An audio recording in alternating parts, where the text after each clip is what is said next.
Halo semua, salam sejahtera Malaysia. Selamat datang ke channel Fels Lifestyle.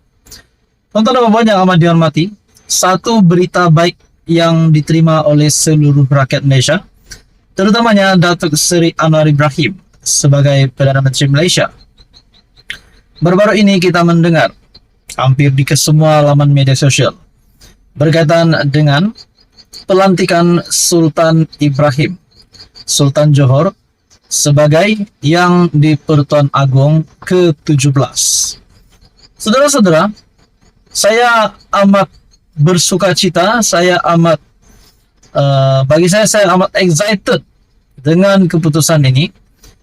Saya amat menghormati Baginda Sultan Ibrahim, yaitu Sultan Johor. Saya amat menghormati kepimpinan Baginda. Nah, tuan-tuan dan puan, setelah pelantikan terhadap Sultan Johor sebagai yang di-Pertuan Agong ke-17 ini menjadi satu berita baik kepada Datuk Seri Anwar Ibrahim. Kenapa? Sebabkan sebelum ini Sultan Ibrahim pernah membuat kenyataan berikan peluang kepada Datuk Seri Anwar Ibrahim untuk memimpin negara. Nah, adakah ini sekaligus dengan dilantiknya sebagai yang di-Pertuan Agong ke-17 sekaligus menghancurkan, memusnahkan harapan Perikatan Nasional untuk menjadi kerajaan lagi? Nah, itu menjadi persoalannya, saudara-saudara. Saya tidak mempolitikkan perkara ini, tetapi satu artikel dari negaramerdeka.com, artikel ini bertajuk Pelantikan Sultan Johor sebagai yang di-Pertuan Agong ke-17, musnahkan impian Perikatan Nasional kembali berkuasa. Nah, celah manakah musnahnya impian PN selepas Baginda Sultan Johor dilantik sebagai yang di-Pertuan Agong ke-17? Nah, mari kita lihat di dalam artikel ini, negaramerdeka.com. Pelantikan Sultan Johor sebagai YDPA ke-17 musnahkan impian PN kembali berkuasa. Sultan Johor, Sultan Ibrahim almarhum Sultan Iskandar, pada Jumaat dipilih sebagai yang di-Pertuan Agong ke-17 bagi tempo 5 tahun berkuat kuasa 31 Januari 2024.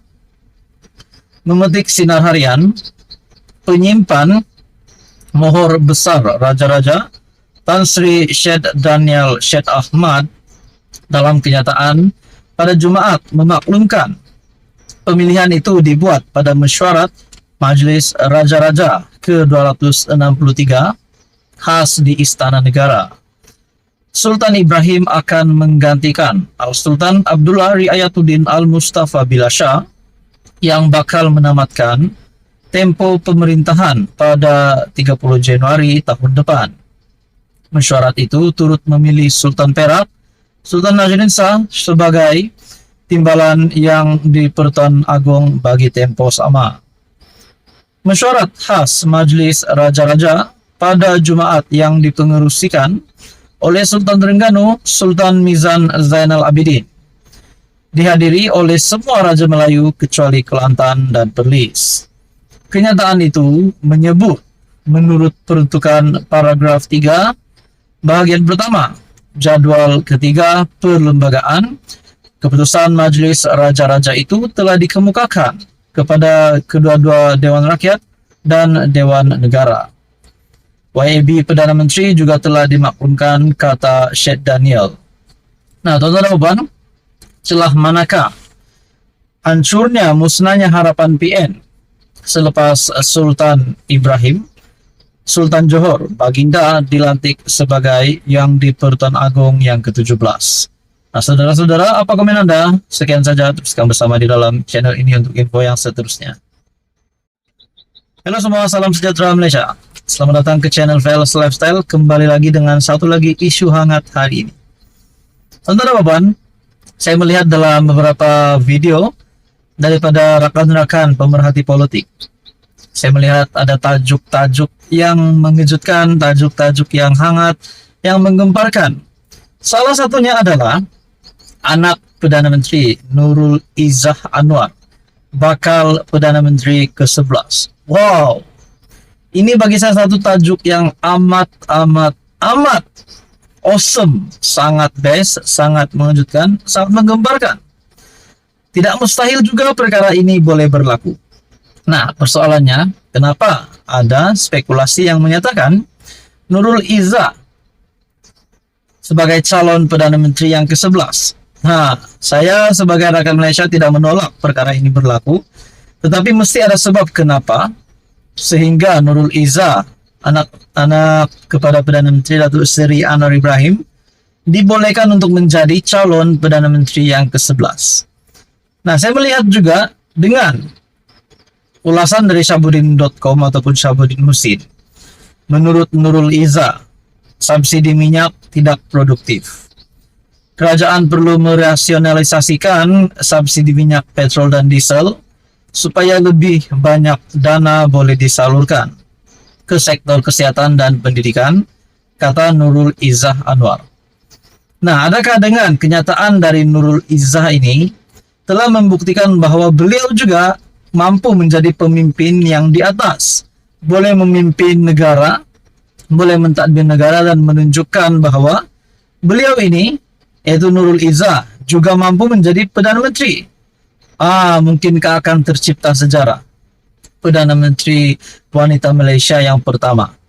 Nah, saudara-saudara, tuan-tuan dan puan yang menghormati, mungkin juga tidak mustahil dengan kepimpinan Nurul Izzah ini memampukan beliau untuk menjadi Perdana Menteri.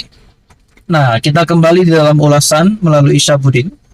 Nurul Izzah yang juga pengurusi bersama jawatan kuasa penasihat Menteri Keuangan berkata, subsidi minyak adalah mulia dan penting. Tetapi masa membuktikan bahwa subsidi seperti itu tidak produktif. Saya tidak menafikan matlamat di sebalik subsidi ini adalah penting dan mulia. Tetapi ia terbukti tidak berkesan.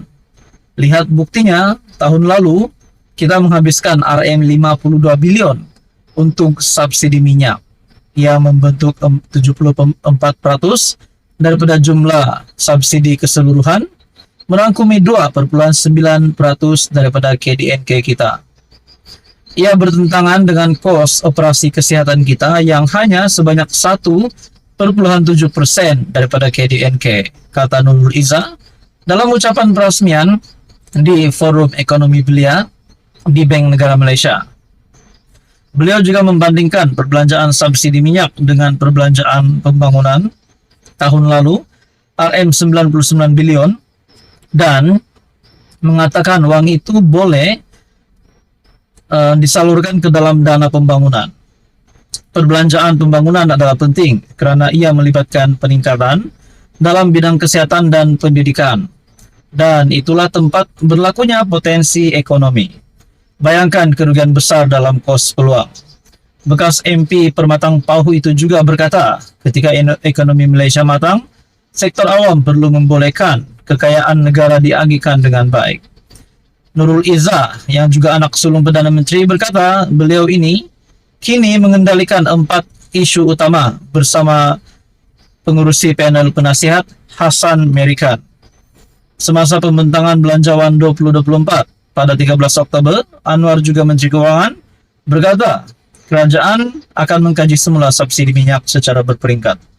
Adakah dengan kenyataan ataupun kehebatan yang ditunjukkan oleh Nurul Izzah ini membolehkan beliau untuk menjadi Perdana Menteri yang ke-11?